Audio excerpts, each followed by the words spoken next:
Hay algo que das completamente por sentado cada vez que dices hace calor o tengo frío. Pero si alguien te preguntara qué es exactamente la temperatura, la mayoría de las personas dudaría. Y la respuesta científica no solo es sorprendente, sino que contradice casi todo lo que la intuición te dice. Prepárate, porque la temperatura no es lo que crees que es. La temperatura es la medida del movimiento promedio de las partículas en una sustancia. Eso es todo. Nada más. Cuando algo está caliente, sus átomos y moléculas se mueven muy rápido. Cuando está frío, se mueven lento. El calor que sientes al tocar una taza de café no es una sustancia que pasa a tu mano. Es el resultado de las moléculas de la taza chocando con las moléculas de tu piel y acelerándolas. Tu cerebro interpreta esa aceleración como calor. Esta idea, que el calor es movimiento, tardó siglos en imponerse. Durante mucho tiempo, los científicos creyeron que el calor era una sustancia llamada calórico, un fluido invisible que pasaba de los objetos calientes a los fríos. Antoine Lavoisier incluyó el calórico en su lista de elementos en 1789. Fue el físico inglés James Prescott Joule quien demostró en el siglo XIX que el calor y el trabajo mecánico son equivalentes. Si agitas agua suficientemente fuerte, sube de temperatura, no porque le agregaste calórico, sino porque convertiste energía mecánica en energía cinética de las moléculas. La temperatura se mide con termómetros, usando distintas escalas. La escala Celsius pone el 0 en el punto de congelación del agua y el 100 en su punto de ebullición. La escala Fahrenheit tiene una historia más complicada. El 0 original era la temperatura de una mezcla de agua, hielo y sal. La escala Kelvin empieza en el 0 absoluto, el punto donde teóricamente el movimiento de las partículas se detiene por completo. 0 Kelvin equivale a menos 273 grados Celsius. Es el límite más frío posible. No existe nada más frío. El 0 absoluto nunca ha sido alcanzado completamente, aunque los físicos se han acercado a fracciones de un billonésimo de grado sobre él.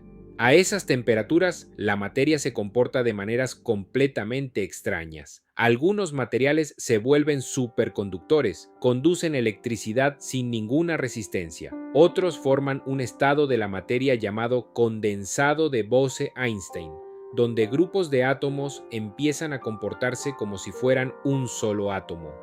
¿Y cuál es la temperatura más alta posible? Según la física teórica, existe la temperatura de Planck, equivalente a unos 10 elevado a la 32 grados Kelvin. En los primeros instantes después del Big Bang, el universo podría haber alcanzado esa temperatura. Por encima de ella, las leyes de la física tal como las conocemos dejan de funcionar. La temperatura y el calor son conceptos distintos, aunque los usamos como sinónimos en el habla cotidiana. El calor es energía en tránsito, energía que se transfiere de un objeto más caliente a uno más frío. La temperatura es una propiedad del objeto en sí. Un litro de agua hirviendo tiene la misma temperatura que una gota de agua hirviendo, pero el litro tiene mucho más calor, contiene más energía total porque tiene más moléculas. La temperatura se transfiere de tres formas.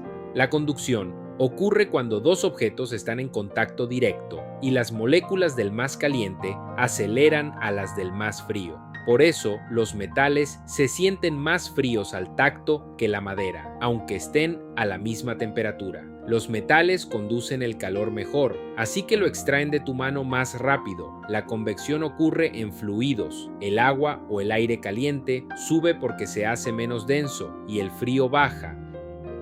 Así funciona el clima. El sol calienta la superficie, el aire caliente sube y ese movimiento genera viento. Así también funcionan los radiadores de calefacción y las corrientes oceánicas que distribuyen el calor del ecuador hacia los polos. La radiación no necesita un medio material. El sol nos calienta a través del vacío del espacio porque emite radiación electromagnética, incluyendo luz infrarroja. Todos los objetos con temperatura mayor a 0 absoluto emiten radiación. A mayor temperatura, más radiación, y con mayor energía. Las estrellas más calientes emiten luz azul, las más frías, luz roja. La temperatura tiene efectos profundos en la biología. Las enzimas funcionan dentro de un rango muy estrecho de temperatura. Por eso, cuando tienes fiebre de más de 40 grados, el cuerpo entra en zona de peligro. Las proteínas empiezan a desnaturalizarse, pierden su forma y dejan de funcionar. La temperatura también determina el estado de la materia. A temperaturas bajas, las sustancias son sólidas. Al aumentar, se vuelven líquidas. Y al seguir subiendo, gas. Pero hay un cuarto estado, el plasma, que existe a temperaturas extremadamente altas. El Sol está hecho de plasma, también los rayos. En el cambio climático, la temperatura es la variable central. El aumento de temperatura promedio global de 1 grado Celsius tiene efectos en cascada. El hielo se derrite, el nivel del mar sube, los patrones climáticos cambian, las corrientes oceánicas se alteran. La próxima vez que sientas frío o calor, recuerda, lo que percibes no es una sustancia que entra o sale de tu cuerpo, son tus partículas acelerándose o desacelerándose. El frío y el calor son movimiento, y esa simple idea conecta tu experiencia cotidiana con las leyes más fundamentales del universo. Si este video te pareció interesante, dale like y compártelo. Suscríbete para más contenido sobre ciencia explicada de manera clara y cuéntame en los comentarios qué pregunta sobre la temperatura o el calor nunca se te explicó bien. Nos vemos en el próximo.